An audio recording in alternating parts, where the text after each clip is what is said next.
siya. Nagbibilang na po siya ng kanyang ipon. Ayan. Kinuha na po namin ng ipon niya kasi uwi na po kami sa Nueva Ecija. Yan po ang ipon niya daw. Ma, anong masasabi mo sa ipon ng apo mo? 5.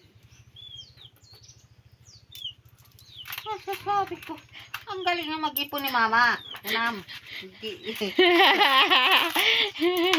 No.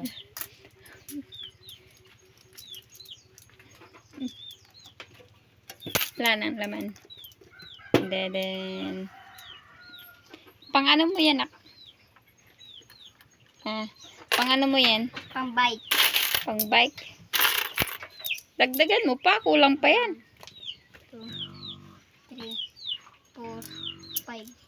3, 4, 5. Nasa Durobox ay nasa damitan ito.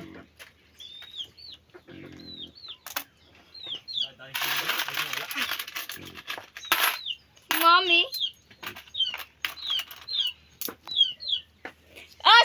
Sino po ang makahula kung magkano yung naipon ni Sanjay? Ay bibigyan po namin ng 100 load. Ayan po. Nak, ipa-premium yung 100. Galing nak, no? Kagaling. Hula-hula lang po kayo. Nak, papamigay mo yung 100 mo? Hindi. Anong 100? 1,000 to?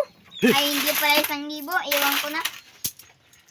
Kada 200 pa lang ha. Magdadalandanak pa. Ubus na. O, ayan. Ubus na po. O.